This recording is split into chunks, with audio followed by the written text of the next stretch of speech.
Welcome to Weather and Ag in Focus. I'm Chief Meteorologist Dean Wysocki along with Bridgette Readel. I want to thank everybody for joining us on this Friday after Christmas, and a pretty mild day out there today across much of the area with temperatures in the mid-30s. We continue to melt away a lot of this snow, and we'll continue that trend through the upcoming weekend. So some nice mild weather to end this week and into the weekend, but there's changes around the corner. We'll go over that a little later, and we're also going to have our LRC calendar outlook through March as we head into a little deeper into winter. So all in all, pretty busy day. If you have any questions for us about the LRC calendar, shoot us a call, 701-293-9000. That's 701-293-9000 if you have any specific dates that you'd like to kind of pinpoint. I know we've had a lot of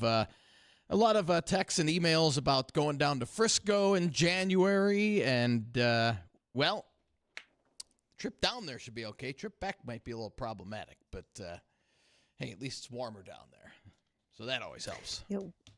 It will be. And for those who were expecting Don Hartman with Outstanding Farmers of America today, I do have to apologize because when I was scheduling with Don and yesterday's guest, Brian Reisinger, accidentally got him overlapping. So Don, we're going to reschedule him. We will still have that opportunity to talk about farming cotton and hatch chilies down in New Mexico. We'll do that into January. But right now, considering what the weather looks like for the winter months, we probably want to tackle that question. And also a big thank you to those who send questions to us. Yesterday, I had a great email conversation with Sherry. We talked about some sugar beets that her family grows down by or up by Hillsboro. And she had a question about the inside of a sugar beet having a red coloration to it. And she said that just doesn't seem normal. And she's from Hillsboro, no longer lives there, but was curious from the pictures she saw why that would happen. And having visited with one of our other diligent listeners, Chad, who is a sugar beet agronomist, he let me know that sometimes you will see sugar beets in this region, which, by the way, are historically white inside. Sometimes they can have that red look. And because it's an off type, it happens when beet seed that's growing in the Willamette Valley in Oregon will sometimes see red beet crosses or even a Swiss chard cross. So it's very, very minimal that it happens, but it can happen. Usually those beets have a lower sugar content than what we would see traditionally from sugar beets grown in this region, but nothing to be concerned about. So thanks, Sherry. Appreciate you sending questions so that we can get those answered for people. Very happy to do that. So everybody should have notepads out, Dean. We're gonna, if we get started on the LRC calendar, or is that something you want to talk about this weekend's weather first before we get to that? Let's hit the local weather and at least short term, and go over that because there's still some patchy fog out there, and it's most dense as you're heading down east and southeast towards the cities. So if you're going down towards the Twin Cities, we're going to run into some dense fog. There's rain down in southern Minnesota, northern Iowa, quite a bit of rain actually, and it's not good news for our ice anglers. In fact, I got a couple emails today saying, hey, this warm weather is not helping out with the lakes. And yeah, I know it's a little slushy, a little messy out there, but hang tight. We've only got a few more days of it. But we should top out today in the mid to upper 30s. Still some patchy fog, a little drizzle possible with south winds on the light side generally. And then tonight, we're looking at partly to mostly cloudy skies, lows in the mid to upper 20s. So some of those side roads could refreeze that aren't treated. Be careful of that. And for the weekend, we'll see a little more sunshine in the area with temperatures in the mid to upper 30s both Saturday and Sunday. So we're going to melt away. Already seeing bare ground here in the Fargo area, and we'll continue to melt away quite a bit of this snow Saturday and Sunday. Then we start next week, and we'll start finally returning back to normal with temperatures starting the week in the 20s, ending the week in the teens. And it's beyond that when things start to change, and that's where we turn to our LRC calendar. And like I said, as we're going through the show, if you have any specific dates that you would like to know about for our area, let me know, because I've got the calendar made up for our area, but we can give you a general clue on if you have any travel plans going through our area, when the big storms are going to hit. Again, if you have any questions, 701-293-9000. So let's start off with the month of January, and we are looking at the start of the month, which is Wednesday is New Year's Day, And we're looking at pretty quiet weather throughout much of next week. Might see a very weak clipper system come by on the Wednesday night into early Thursday, but that would just be a dusting half-inch of snow, so that's not a big deal. But what we're looking at is anywhere between the 4th and the 6th, so kind of centered on that Sunday-Monday time frame. The last time that system came through on the LRC calendar, it did produce blizzard conditions throughout the central part of the state. And it looks like we could see a repeat of that as we head into early part of January. That first week of January looks cold, and I'm talking 10 to 20 below cold. Now, one of our viewers on our sister station called in this morning and said, hey, a couple of years ago, maybe it was last year, when we had the extremely bitter cold air come in, we were without snow on the ground. It ended up freezing pipes. It ended up being a big problem. He was asking, are we going to have snow that we get before the extremely cold air comes in? And it does look like we will get some snow with that system coming in that first weekend in January. That's storm number 1 in January. Now, the after effects on that are going to be crucial that first full week of January, because we're going to have quite a bit of wind at least the first half of that week. And with that wind, if we get any decent amount of snowfall, which it looks like there's a pretty decent chance we will, even if it's a couple inches, 2-3 inches, we could have near blizzard conditions early that week. If we fail to get the snow, then we're just going to see the cold temperatures slide on down from Canada. So that's storm number 1 of the new year, between the 4th and the 6th. Now, storm number 2, a weak clipper system that will be coming in at the end of that first week, right around the second weekend of the month, so 10th, 11th, right around there. A weak clipper system will slide in on the Arctic air, reinforcing the Arctic air, and could pick up an inch or so out of that. We'll continue to funnel in the cold air all the way through the 17th of the month. So a good 10 to 14 days of some really cold weather. Could see another clipper system, a light one, coming in on the 15th and the 16th with another 1 to 2 inches possible. Then we get our January thaw as we head into the 18th through about the 23rd or 24th. We'll start to warm things back up to above normal temperatures. Now, that doesn't mean 40s. Keep in mind, our normal highs as we head towards mid-January are right in the upper teens to low 20s. So that brings us through about mid-month, and we'll kind of recap what the rest of January looks like. So really only one major storm in January, and that's early in the month, but the after effects of that could be problematic if we get a deep enough snowpack with the cold, and as each one of these little clipper systems come by, the winds increase behind that. So we could be looking at, again, even though it's only one big storm, we could have quite a few after effects from that with the wind as each little clipper system drives by as well. So January is going to be, well, obviously a cold month. It always is. That's really no surprise. So again, if you have any questions for us, 701-293-9000. We're up on break. We got to hit national news, but don't go anywhere. We'll have the rest of January and a look into February coming up after the break.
Welcome back to Weather and Ag in Focus. And thanks so much for joining us today.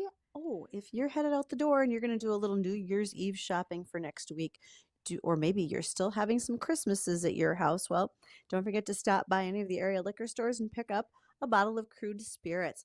North Dakota Crude Spirits, which are produced right here in the state, it's a family recipe. You can choose from the original recipe or the Crude Spirits Orange. And if you're wondering, what am I going to do with this stuff? How am I going to use this great liquor? You can go ahead and check them out at crudespirits.com. Just a highlight for your upcoming New Year's Eve. And while you're making those plans, well, grab your pens and pencils. Dean's walking through the LRC calendar from now through March. So, Dean, when we went to hear the American Ag Network markets, we were getting through January, but we're not quite done yet. No, we got through about January 23rd. So again, it's going to be cold from the start of the month through about the 16th, 17th, with the main system coming in here that first weekend in January, followed by windy, cold conditions. And again, we get enough snowpack, we could have blizzard-like conditions that first week in January. A couple more weak clipper systems come by the 15th and 15th through the 16th. Another possible weak clipper coming around the 22nd, 23rd. We're going to warm up. We'll get our January thaw 18th through the 23rd, it looks like. And then cold weather returns for the end of the month, but it looks like dry with little to no snow from the 24th through the close to the end of the month. Now, as we turn our page into February, February is going to be a little stormier, but not as cold, as we'll see potential of a decent size system coming in here sometime between the 1st and the 3rd. So the start of the month of February, decent shot at a pretty strong clipper system sliding in. Now, last time this came through the state in cycle 1, this did provide about 2 to 10 inches of snow. It varied widely across the area with pretty windy conditions. But behind that system, instead of turning colder, we did start to warm up. And I do see that from about February 7th through about the 13th or 14th. We'll return to above normal temperatures, so a little February thaw there. And then as we get just past the middle of February, we're approaching on the 18th through the 20th. That time frame looks to have another potential bigger system come into the area, which is similar to the one that we're going to have come through here in about 10 days. That will cycle back as we head into February 18th through the 20th, and windy conditions behind that. So we'll end the month of February on a very cold note. And again, depending on how much snow we get out of that one, we could have near blizzard conditions again as we head towards the end of February with the wind behind that system. So January, really one potential major storm, a couple of clippers, and it all depends on how much snow we get laid down with the windy conditions. January, colder than normal month. I think February is going to wind up being a little stormier than normal, with temperatures pretty close to average to maybe a little bit above average. So all in all, I don't know. I think January is going to be much worse in terms of the potential for, even if it's just one storm, the potential clippers that are coming down with wind could pose a bigger problem. And then February, we have a chance for more precip entering the area with temperatures a little closer to normal to a little bit above normal. So, all in all, not a bad-looking January and February. I just think January is going to be a lot uglier than we think, especially, again, the wild card is going to be how much snow we're going to lay down on that first weekend. Now, and taking a look at some of our mid-range models, the LRC had this system pegged about 2 weeks ago, and now our mid-range and short-range models are starting to catch on to that. They're not catching quite on to the amount of precip in terms of snowfall. They're ranging anywhere from literally 2 to 9 inches, and as we get a little closer, we'll be able to kind of narrow in on exact amounts. But again, if you have any travel plans that first weekend into the first full week of January, keep up to date on your forecast. I've had numerous emails, Bridgette, about going down to Frisco. I know a lot of people driving down there. I think the drive down is going to be fine. I don't see any real travel troubles, I'm assuming, you're not going down on the 5th. It's going to be a long day. You're probably going to go down before that. So the travel down to Frisco shouldn't be a problem. Now, the travel back could be an issue heading back after the game, maybe the day after, because with fresh snowpack and a lot of wind, could be quite an issue as you head north of Omaha, from Omaha through Sioux Falls, and especially north of Sioux Falls, coming back from Frisco if you're driving, could be a big problem as we head into January. So we could have folks who leave on the 5th. I mean, that does actually happen. We see folks that leave just the day prior, push it all the way through if you got a carload of folks. So that's possible.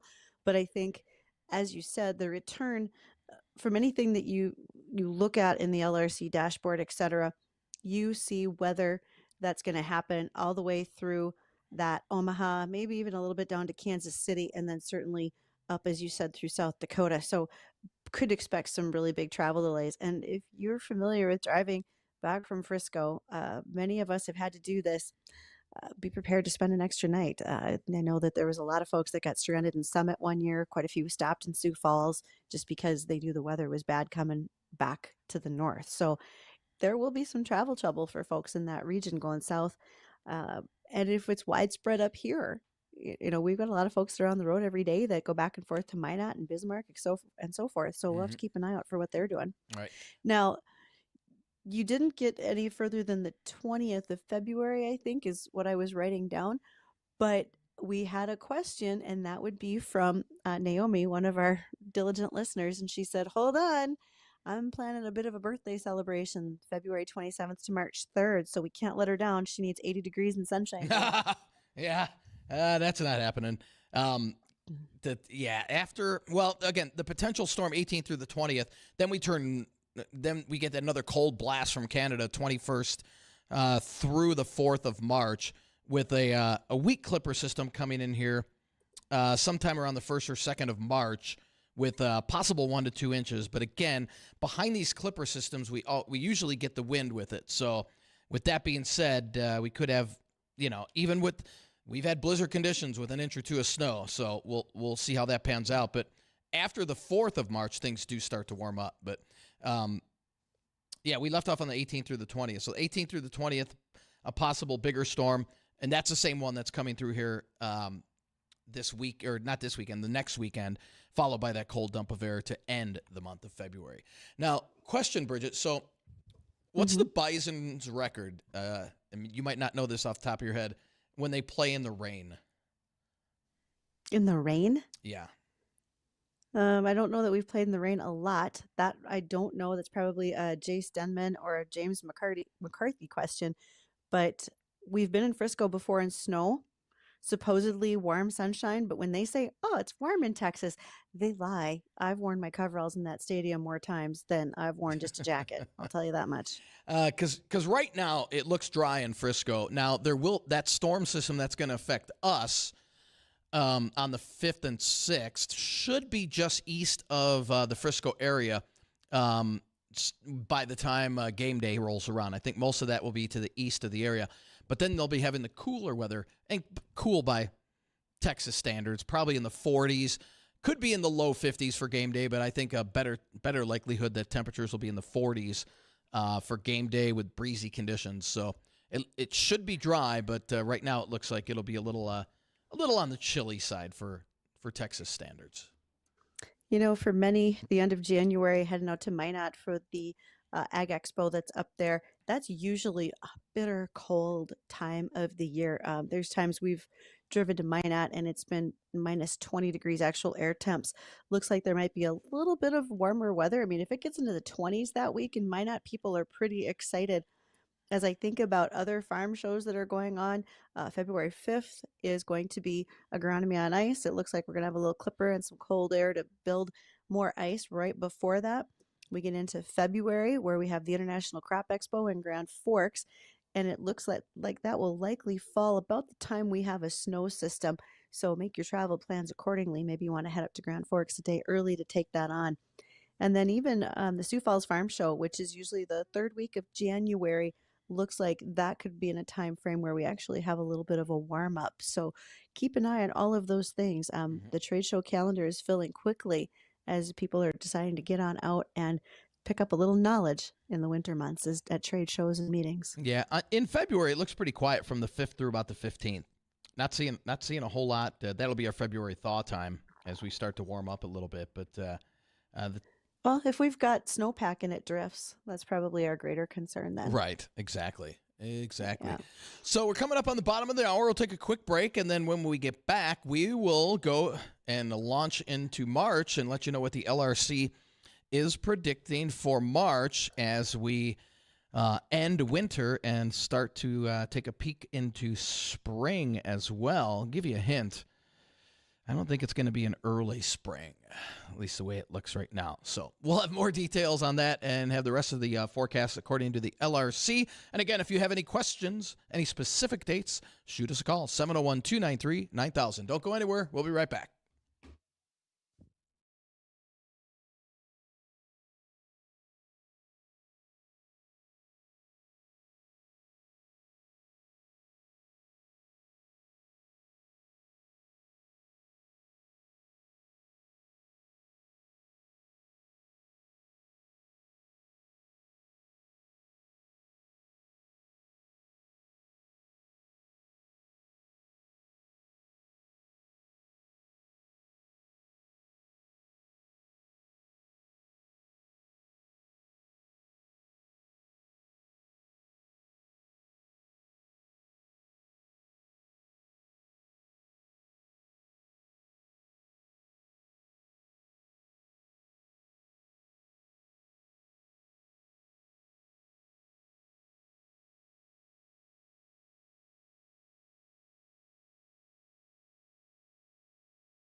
against your paper. We're writing down the dates on the calendar for the LRC, when we're going to expect snow, etc. Personally, I'm just comparing it against all the farm trade show things that will be going on. And there's a big one. First part of March is Commodity Classic. It's in Denver this year, and that will be right over March 1st to the 5th, I believe. So, all right, Dean, as we get to March, what kind of travel trouble could we expect for those trying to get to Denver? Okay, we got to rewind because we had a caller. Oh, nice. Yeah, we had a caller, but she left her information with Addison, our producer. Addison, what did was it Linda or Amanda that called? All right, and what was the dates that she was looking at? Yeah, so she's wondering what the weather will be like around January 25th. January 25th, and she was going from DL down to Minnetonka, right? Yep. Okay, January 25th looks quiet. We're going to get a dump of cold air coming in behind a weak clipper system on about the 22nd or 23rd. So it should be okay. Might have some windy conditions with a little blowing snow, but no big storms for that travel going down towards the cities. So that's good news there. That's good. So excellent. So Linda, that looks good going from DL to Minnetonka. So where we leave off, we're into March, right, Bridgette? We are. So the last dates I wrote down are February 21st to March 4th. You said a weak clipper system, very cold, some small snow followed by wind after that happens. Yes. So we turn the page into March, and March looks like a pretty warm month. That doesn't mean we're not going to see snow because we will have a couple of systems. One right off the bat. First and the 2nd of March, we'll see a pretty quick moving clipper system come in here, and with a couple inches of snow possible, followed by a couple days of cold weather and breezy conditions. Then March 5th through about the 15th, so a good 10-day stretch of a nice March thaw. And then we keep our eye on March 17th through the 19th. We could see a stronger system come through here with quite a bit of wind, and depending on the track of that, could see some snow. Now, it could be on the rainy side as we get into March, depending on how that clipper tracks. But it looks like it'd be a stronger one. Typically, those dive a little further south, and that would give us snow. And during the first cycle, it produced about 2 to 6 inches of snow. Behind that, we'll see a few cold days, but we'll end the month of March on a mild note before another major system comes in here to start off the month of April. So March on the whole is going to be above average in terms of temperatures, and a couple of cold streaks to start off the month, and then about the 16th through the 22nd. But that's it. The rest of March looks to be on the milder side with a weak clipper system at the start of the month, and then a stronger system about the 17th through the 19th, and then the rest of the month is quiet and warms up until we get to the first part of April, when we start to see a stronger system come in here that first week of April. And as we get into April, obviously that jet stream lifts a little further north, and we'll be keeping an eye. That April system is similar to the one that came through here third week in November, which gave us about 1.5 buckets of rain. That one will be cycling back as we head into early April. So it could be good news, it could be bad news. Either way, it looks like it'll bring us quite a bit of precip, but it could be in the form of quite a bit of snow as well. So something we'll keep an eye on. But go ahead, Bridge. That's not unusual. No. We're getting to the end of calving season, and we've seen that a lot where we get pretty wet, whether it's with rain or a whole lot of snow. So I don't know that that's going to be terribly unexpected for folks as you look at some of the systems that happen that time of year. And a lot of this, when you say we're going to have a system comes through, we just don't know how much. We know that something will happen that's a disturbance, but we have no idea what the volume will be of that moisture at this point. Right. And we could tell what the weak clipper systems are, and we can tell what the potential of Right. the stronger systems will be. So let's go back and recap for those of you that missed the first part of the show. Shame on you, first off, and second off, make sure you're taking notes here as we head through January, February, and March. So one of the bigger systems, at least the potential for bigger systems, we'll highlight these, would be the 4th through the 6th of January. followed by windy, cold conditions, possible blizzard conditions if we see enough snow. A weak clipper around the 10th through the 12th, another weak clipper around the 15th, 16th, followed by our January thaw 18th through about the 23rd, with another weak clipper system possible 22nd, 23rd. That will draw down colder air to end the month of January. So January on a whole, I think is going to be colder than normal, with a big system possible start the month, and then just a couple of weak clipper systems. February, we're looking at, again, a potential stronger system coming in here the 1st through the 3rd. This, again, produced anywhere from 2 to 10 inches of snow in the first cycle, and it gave quite a bit of wind with it as well. But it didn't last long because then we warmed up. So we're expecting a little February thaw, 7th through about the 13th. And then we'll wait for that stronger system that third week in February, about the 18th through the 20th. Again, that has a potential of being a strong system, similar to the one coming in here early January. And behind that, a quick dump of cold air to end the month of February. And then weak clipper system to start off March, followed by a couple of cold days, and then temperatures at or above normal the 5th through about the 15th. And then we'll see another potential strong system the 17th through the 19th of March, followed by a couple of cold days, and then we'll round out March above normal through the end of the month, 23rd through the end of the month. And then, again, a potential for a stronger system coming in here to start off the month of April. So within the cycles, there's about the potential for 2 bigger storms. The rest are just clipper systems, which, again, the clipper systems usually aren't noteworthy, with the exception of if it's early in the winter season, because you always get the wind behind these clipper systems. And again, like we've seen, you can get an inch or 2 of snow with these clipper systems, and if you get enough wind, it poses big problems in terms of travel. So, do you want folks to start sending you emails about other places? Like you did this localized for Fargo Moorhead. When they are in Bismarck, we have listeners in Arizona. Folks are traveling. Do you want them to send you emails wondering about their dates and travel plans? Yes. Yeah. Just shoot me an email, weather@flagfamily.com, and let me know your specific dates that you are going to be traveling, or where you're going, and we can kind of pinpoint that. One thing we've noticed with this, with the start of the LRC, and there's 2 distinct patterns. And what we're seeing is there's a stormy part to the pattern that lasts about a 2.5 week period.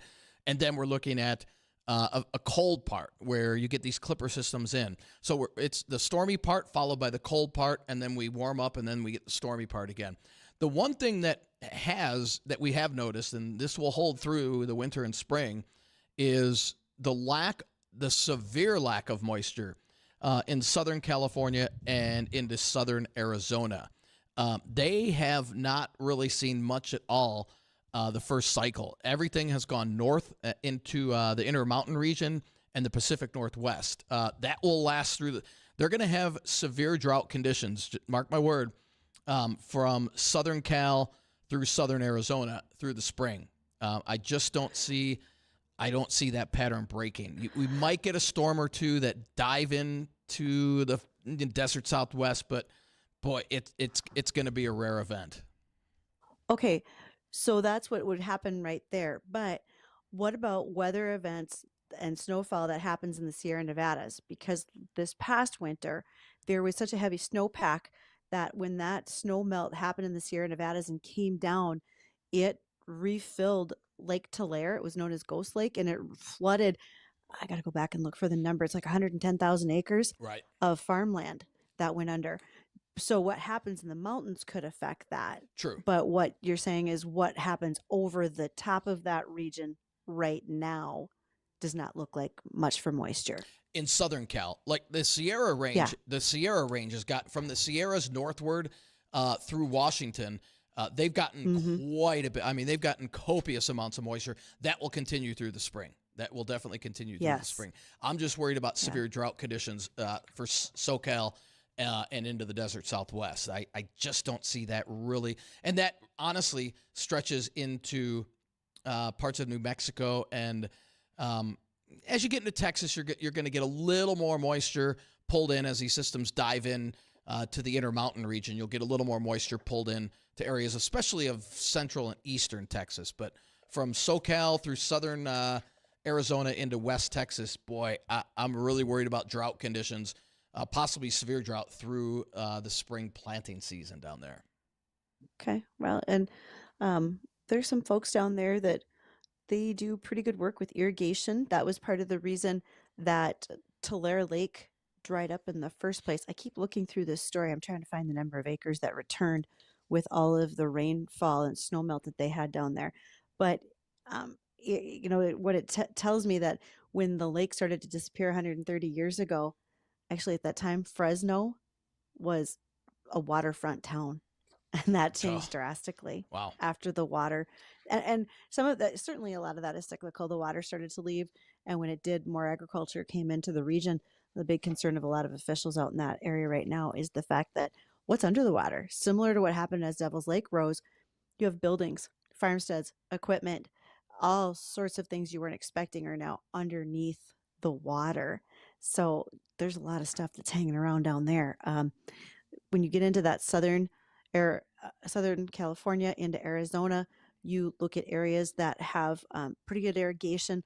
A lot of winter vegetable production happens down there, so your lettuces, other leafy greens come from that region as well. So be interesting to see if we have changes in what we see on the store shelves when some of those products might get to be short supply, if in fact we're able to see a change in what's happening as far as the growing season down there for them. Right. So we'll see what it looks like. Mm-hmm. Absolutely. All right. So, again, if you have questions, don't forget you can reach us on the Red Wing Shoe line, 701-293-9000. Much appreciated if you do. We've had great questions coming in from people.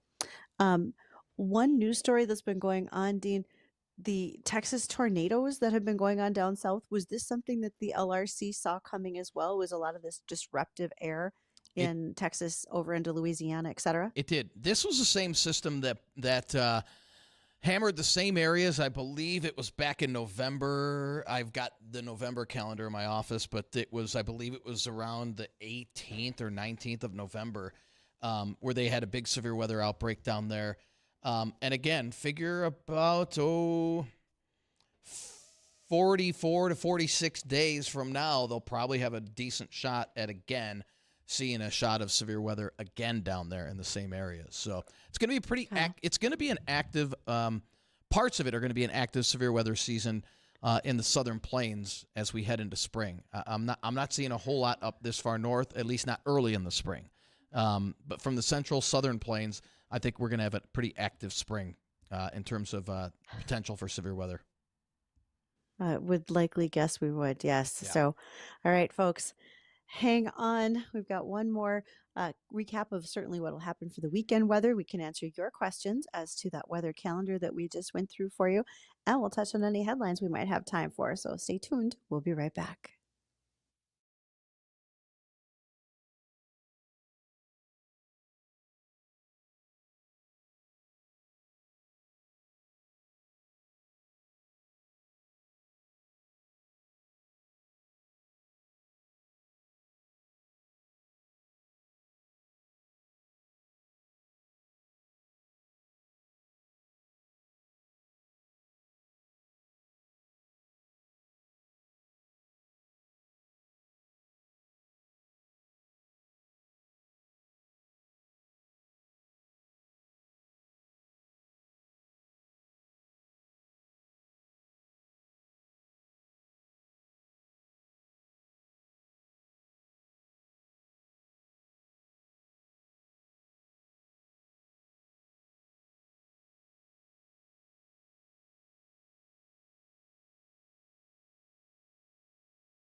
And welcome back to Weather Nag and Focus, 1:52 in the afternoon. Hope everybody's having a great Christmas week.